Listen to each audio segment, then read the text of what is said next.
স্বয়ং নবীজি ইরশাদ করেছেন হাদিসের মধ্যে, ক্বালা রাসূলুল্লাহ সাল্লাল্লাহু আলাইহি ওয়াসাল্লাম, লা ইউমিনু আহাদুকুম হাত্তা আকুনা আহাব্বা ইলাইহি মিন ওয়ালিদিহি ওয়া ওয়ালাদিহি ওয়ান নাসি আজমাইন। পড়িনা সুবহানাল্লাহ।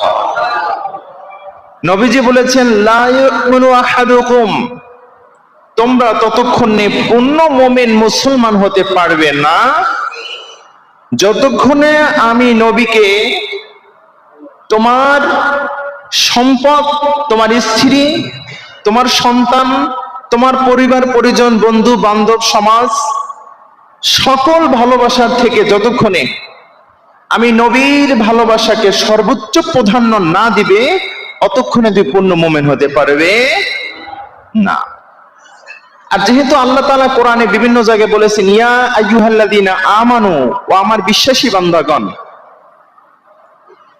আমানু মানে হলো বিশ্বাসী বান্দাগণ। যেহেতু আল্লাহ তাআলা বিশ্বাসী বান্দাগণকে বিভিন্ন জায়গায় আল্লাহ ডাক দিয়েছেন, তার মানে আমাদের পূর্ণ ঈমান আনাটা অতীব জরুরি। কথা বলুন ঠিক কিনা?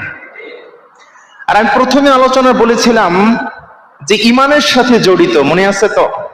তাহলে এখন বলুন, নবীর ভালোবাসাটা ঈমানের সাথে জড়িত আছে না নাই? আসতে বলবেন না, আছে না নাই? যদি আপনি আল্লাহর পরে নবীকে না বসাইতে পারেন, আখিরি জামানার পয়গম্বরকে, আপনার প্রিয় হাবিবকে যদি না বসাইতে পারেন, তার উপরে যদি স্ত্রীর ভালোবাসাটা বেশি হয়ে যায়, নিজের কন্যা সন্তানটাকে, নিজের সন্তানটাকে, নিজের বাড়িটাকে, নিজের টাকাগুলোকে যদি একটু বেশি প্রাধান্য দিয়ে ফেলেন, তাইলে কি আপনি ঈমানদার হতে পারবেন? পারবেন না।